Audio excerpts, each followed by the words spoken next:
নারু জাহান্নামা আশাদ্দু হাররা, দোজকের যে আগুন মহান আল্লাহ নিজের হাতে জ্বালাইছে, ওইটার প্রখরতা আর ওইটার কঠিনতা কত বেশি হবে। আর এই দোজকের লাকড়ি লোহা না, কাঠ না, এর লাকড়ি বানানো হবে গুনাহগার মানুষগুলা, বেঈমান মানুষগুলাকে এর ভিতরে ফেলে দেওয়া হবে। ওই দোজকের আগুনের ভিতরে যদি কয়েক সেকেন্ডের জন্য কাউরে ফেলা হয়, না জানি তার অবস্থা কি হবে। পুলসরাতকে ওই দোজকের আগুনের উপরে মহান আল্লাহ স্থাপন করবেন। যারা পুলসরাত পার হবে তারা জান্নাতে চলে যাবে, পা ফসকে গেলে দোজকে পড়ে যাবে। দাসী বলে আব্দুল মালিক বিন মারওয়ানকে ডাকা হইল। আব্দুল মালিক বিন মারওয়ান কদম চলতে পারল না, সে দোজকের আগুনে পড়ে গেল। তারপরে কি হলো? ওমর ইবনে আব্দুল আজিজ বলে তারপরে কি হইল? তারপরে ওয়ালিদ ইবনে আব্দুল মালিক বিন মারওয়ানকে ডাকা হলো। সেও কয়েক কদম হাইটা যায় সামনে যাইতে পারলো না, দোজকে পড়ে গেল আর চিৎকার করে কান্না শুরু করলো। তারপরে কি হলো? তারপরে সুলাইমান বিন আব্দুল মালিক বিন মারওয়ানকে পুলসরাতের উপরে ডাকা হলো। কি হলো? সেও কয়েক কদম হাঁটার পরে সেও সামনে যেতে পারলো না, দোজকের আগুনের ভিতরে পড়ে গেল। তারপরে কি হলো? তারপরে ডাকা হলো উমর ইবনে আব্দুল আজিজ আল মারওয়ানি, উমর বিন আব্দুল আজিজ আল মারওয়ানি, আপনাকে ডাকা হলো। এই কথা শোনার সাথে সাথে উমর ইবনে আব্দুল আজিজের তাকওয়া এত বেশি যে উনাকে পুলসরাতের পুলে ডাকা হয়েছে, এই কথা শোনার সাথে সাথে উনি অজ্ঞান হয়ে মাটিতে পড়ে গেলেন। দাসী বান্দি উমর ইবনে আব্দুল আজিজের কানে যায় চিল্লায় চিল্লায় বলতে লাগলো, আমিরুল মুমিনিন, ভয়ে আপনি অজ্ঞান হলেন কেন? আপনার পূর্বের তিনজন দোজকে পড়লেও আপনি যখন পুলসরাতে দাঁড়ালেন, আপনাকে আপনার নেক আমলের নূর পেঁচায়া আপনাকে দোজক পার করে জান্নাতে পৌঁছায় দিল। কিন্তু ওমর ইবনে আব্দুল আজিজ অজ্ঞান অবস্থায় পড়ে রয়েছেন, কিছুই শুনতেছেন না।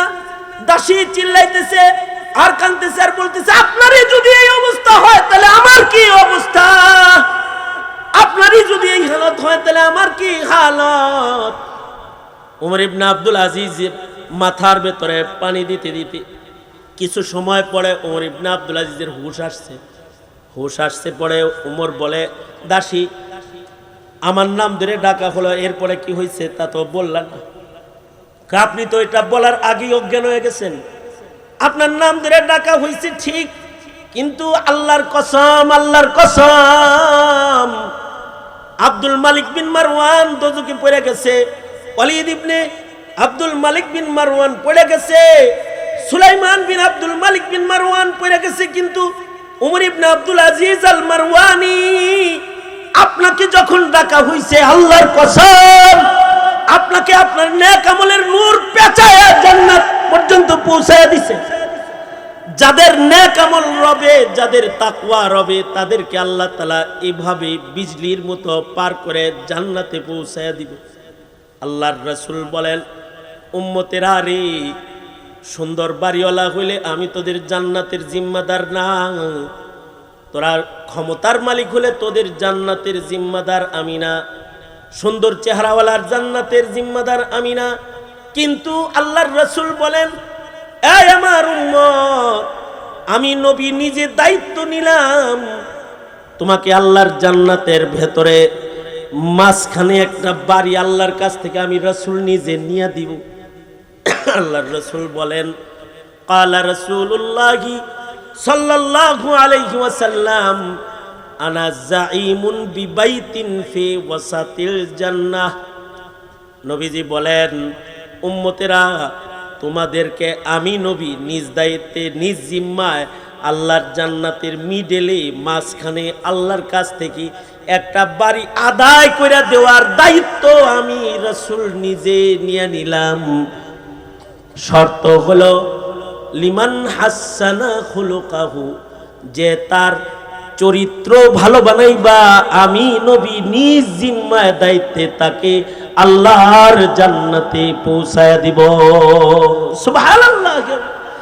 চেহারা সুন্দর হলে জান্নাতের কনফার্মেশন না, কিন্তু চরিত্র সুন্দর হলে জান্নাতের কনফার্মেশন আল্লাহর রাসূল নিজে দিয়েছেন। আল্লাহর রাসূল বলেন, এই আমার উম্মতেরা, তোমরা দুইটা জিনিসের জামানতদারি নাও, আমি জান্নাতের জামানতদারি নিব। যারা নিজেদের মুখ, নিজেদের লজ্জাস্থানকে পবিত্র রাখবা, এটার জামানতদারি যারা নিবা, আমি নবী জামানতদারি নিলাম, তাকে আল্লাহর জান্নাতে পৌঁছায়া দিব। সুবহানাল্লাহ। রাসূল নিজে জান্নাতে পৌঁছায়া দিব।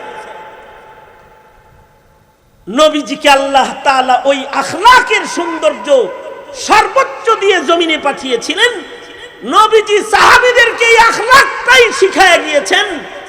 পৃথিবীর দিন দিন অধপতন যেটা ঘটতেছে, সেটা হলো আখলাকের অধপতন, তাকওয়ার অধপতন, ঈমানের অধপতন। এইটা একজন মুমিনের জীবনের সবচেয়ে ভয়ঙ্কর অধপতন। আমাদের আবু আজদাদ, আমাদের পিতৃপুরুষ, যাদেরকে দেখে কাফের কালেমা পড়ে মুসলমান হয়েছে, তাদের চেহারা দেখে না, তাদের আখলাক দেখে কাফের কালেমা পড়ে মুসলমান হয়েছে। সাহাবায়ে কেরামের আখলাক দেখে কাফের কালেমা পড়ে মুসলমান হয়েছে। তাবিঈনদের আখলাক দেখে কাফের কালেমা পড়ে মুসলমান হয়েছে। অত দূর যেতে হবে না, এই তো শত শত বছর আগেও আমাদের বুজুর্গদের আখলাক দেখে কাফের কালেমা পড়ে মুসলমান হয়েছে। এই হুসাইন আহমদ মাদানী, এই আশরাফ আলী থানভী, ওনাদের আখলাক দেখে হিন্দুরা কালেমা পড়ে মুসলমান হয়েছে। হযরত মাদানী রহমতুল্লাহ আলাইহি একবার ট্রেনে সফর করতেছেন, ওনার পাশেই একটা হিন্দু সফর করতেছে হযরত মাদানীর সাথে। এই হিন্দুর ট্রেনের ভেতরে বাথরুমে চাপ দিছে, হাগু ধরছে। হাগু ধরলে যদি চাপ বেশি দেয় হাগুতে, তাহলে এটা আটকায় রাখা কষ্ট না? স্যার হোসেন কে মিয়া কথা কান মিয়া, মানে হাগায় যদি চাপ দেয়, এটা আটকায় রাখা কষ্ট না? এদিকে আটকায় রাখার জিনিস। যাই হোক, এই ইকো বন্ধ কর তুই। এই ইস্তেনজায় চাপ দিছে, আর তো উনি তো অস্থির হয়ে গেছে, কি করবে এখন? বাথরুমে গেছে, কিন্তু কম্পার্টমেন্টের বাথরুমের ভেতরে এমন ময়লা যে এইটা বাথরুম করার চাইতে কাপড়ে করে দেওয়া ভালো, এইরকম ময়লা। এই হিন্দু ভদ্রলোক বাথরুম না করে আইসা হযরত থানভী, হযরত মাদানীর পাশে বসে রয়েছে। হযরত মাদানী তো চেহারা দেখে বুঝছেন হের তো সমস্যা হয়েছে, মানে সে হাগু করতে পারতেছে না, দেখে তার চেহারা তো ঘামতেছে রে। হযরত মাদানী নিজেই পানি টানি লইয়া বাথরুমে চলে গেছেন। যায়া উনি নিজের হাতে টোটাল বাথরুমটাকে পরিচ্ছন্ন কইরা, পরিষ্কার কইরা, একটু পরে আইসা এই হিন্দু লোককে বলতেছে, ভাই अब जाइए, वह साफ सुथरा है, बिल्कुल ठीक ठाक है, मुमकिन है अब वहां जाइए और इस्तिंजा कीजिए। तो সুন্দর করে পাঠাই দিছে। এই লোক গেছে, যায়া চিন্তা করতেছে, আমি মনে করলাম এই হুজুর হাঁকতে ঢুকছে, এখন থেকে এটা ধুইতে ঢুকছে। সে নিজে হাগু করতেছে ঠিক, হাগুর সাথে সাথে এর কুফুরিও বাইরে গেছে, মানে তার দিলের ভেতরে যে কুফুরি ছিল এইটাও বাইরে গেছে। সে বাথরুম ইস্তিনজা করে হযরত মাদানীর পাশে এসে বলে, হযরত তুমি কোন ধর্মের দাওয়াত দাও? তুমি কোন ধর্মের দায়ী? কয় আমি ইসলামের দাওয়াত দেই। তোমার ইসলাম বাথরুম কি এত সুন্দর পরিষ্কার করে, তাহলে মানব হৃদয়কে না জানি কত পরিষ্কার করে। আভি আভি মুঝে কালমা পড়া দো, তুমি এখনই আমারে কালমা পড়া দাও, আমি মুসলমান হয়ে যাই। আখলাক লিমান হাসানা খুলুকাহু, যদি কারোর আখলাক সুন্দর হয়, তখন আখলাক আখলাক দুনিয়া বিজয় করে। এই বসেন, আখলাক দুনিয়া বিজয় করে। আখলাক মানুষের অন্ধকার হৃদয়ে বাতি জ্বালায় দেয়। সর্বশেষ কথা, এটা আমার লাস্ট কথা। আমার টাইম দিছে সোয়া 11টা পর্যন্ত, কইছে কাগজে লেখা 11টা, কিন্তু আপনাকে সময় দেওয়া হলো সোয়া 11টা, আর আমি এসে পড়েছি এখন 11টা 21 পর্যন্ত। আমি আরেকটা দৃষ্টান্ত দেওয়ার জন্য আর 2-3 মিনিট সময় আমি নিজের মানে জোর করে নিয়ে নিতেছি আর কি, মানিয়া না মান মাইতেরা মেহমান, আমি আরো 2-3 মিনিট নিয়ে নিতেছি। সেটা হলো, দুনো হাত উপরে তোলেন, সোজা করেন, হ্যাঁ নাড়াচাড়া দেন, জবান খুলে বলেন সুবহানাল্লাহ। এর চাইতে বেশি আওয়াজ পারেন না আপনারা? এত রাত্রে যে এত মানুষ আছেন, জোরে কর না সুবহানাল্লাহ, আলহামদুলিল্লাহ, লা ইলাহা ইল্লাল্লাহ, আল্লাহু আকবার। হাত নামান। যদি আপনারা আমার পরেও থাকেন তো মুস্তাকিম বিল্লাহ হামিদি সাহেব আছেন, গাজী ইয়াকুব উসমানী সাহেব আছেন, ওনারা বয়ান করতে পারবেন যদি আপনারা থাকতে পারেন। কিন্তু দোয়া হয়ে যাবে, যেহেতু লেখা আছে এখানে। কিন্তু আজকে আলোচকের চাইতে, শ্রোতার চাইতে ডাক্তার বেশি, রোগীর চাইতে ডাক্তার বেশি, এত আলোচক আছে এখানে, বুঝেন এই কথাটা? তো যাই হোক, দোয়া হয়ে যাবে, বয়ার কোনো কারণ নেই, এখনই দোয়া হয়ে যাবে। আমি যে লাস্ট এবং শেষ দৃষ্টান্তটা দিয়ে আমি আমার আলোচনা শেষ করতে চাই, সেটা হলো আমিরে শরিয়াত শাহ আতাউল্লাহ বুখারী রহমাতুল্লাহি আলাইহি। আমাদের এক পিতৃপুরুষের নাম আতাউল্লাহ বুখারী রহমাতুল্লাহি আলাইহি। রুমাল রেডি আছে? হ্যাঁ, কিনলে গাইছে কানে কানে একটা কথা কইছে আর কি, আপনাদের কাছে দোয়া নিতে কইছে। শোনেন, শাহ আতাউল্লাহ বুখারী রহমাতুল্লাহি আলাইহি উনি ছিলেন কাদিয়ানীদের জম, বাতিল গোষ্ঠীর জম আতাউল্লাহ বুখারী রহমাতুল্লাহি আলাইহি। বাতিলরা যদি আতাউল্লাহ বুখারীর নাম শুনতো তো মুইতে দিত। স্যার হইছেন কে মিয়া? যেমন ফখরে বাঙ্গাল তাজুল ইসলাম রহমতুল্লাহ আলাইহি, ওনার নাম শুনলে পরে কাদিয়ানীরা মুইতে দিত না? এইরকম আর কি। আতাউল্লাহ বুখারী রহমতুল্লাহ আলাইহির নাম শুনলে বাতিল পেশাব করতে। একবার তো মির্জা গোলাম আহমদ কাদিয়ানীর লগে দেখা বহাস করতে আইছে আতাউল্লাহ বুখারী রহমতুল্লাহ আলাইহি। আতাউল্লাহ বুখারী জিজ্ঞাসা করছে মির্জা গোলাম আহমদ রে, এই তোর নাম কি? তোমার নাম কি? তোমার নাম क्या है? আমার নাম হলো ইসমি আহমদ। হ্যাঁ, কি নাম?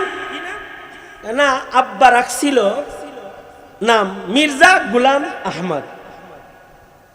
আমি নামের শুরুতে মির্জা গোলাম কেটে দিয়েছি, আপাতত আনা আহমদ, ইসমুহু আহমদ, আনা খাতামুন নবিয়্যিন। নাউযুবিল্লাহ, আওয়াজ করে জোরে কর নাউযুবিল্লাহ, জোরে করে কর নাউযুবিল্লাহ। ওই যে কোরআনে আছে না, ইসমুহু আহমদ, আমি গোলাম কাটটা, আপাতত আমি আহমদ, আমি শেষ নবী। নাউযুবিল্লাহ, জোরে বলেন। নবীর পরে নবী আছে, জোরে আওয়াজ করে বলেন আমাদের নবীর পরে নবী আছে। মির্জা গোলাম আহমদ কাদিয়ানী যে নবী দাবি করেছে, তার দাবি কি ঠিক না বেঠিক? সে কি নবী না কাফের? আরো জোরে আওয়াজ করে বলেন নবী না কাফের? তাকে যদি কেউ নবী মানে সে কি? যদি কেউ নবী বলে সে কি? যদি কেউ নবী মনে করে সে কি? তার গোষ্ঠীকে কেউ যদি সহযোগিতা করে সে কি? কাদিয়ানীরা কাফের। আগামী 15 তারিখে খাতমে নবুয়ত সম্মেলনে আপনাদেরকে দাওয়াত দিচ্ছি। আশিক রাসূলদের মিছিলে সাহরাওয়ার্দী উদ্যানে যোগ দিন দলে দলে, ইনশাআল্লাহ। আশিক রাসূলদের বাজারে যোগ দিন দলে দলে। এশিয়ার সকল দেশের বড় বড় আকাবিররা ওখানে হাজির থাকবেন। দারুল উলুম দেওবন্দ মাদ্রাসার মুহতামিম সাহেব হুজুর সহকারে, ফজলুর রহমান দামাত বারকাতুহুম সহকারে বড় বড় আকাবিররা, এশিয়ার বড় বড় আকাবিররা সেখানে তাশরীফ আনবেন ইনশাআল্লাহ। আপনারা আমন্ত্রিত, যাইবেন তো ইনশাআল্লাহ? কারণ মুসলমানের মাটিতে কাদিয়ানীর কি মুসলিম পরিচয় থাকবে না কাফের পরিচয় থাকবে? জোরে বলেন। কাফের। আতাউল্লাহ বুখারী রহমতুল্লাহ আলাইহি তো কাদিয়ানির জন্য জন ছিলেন।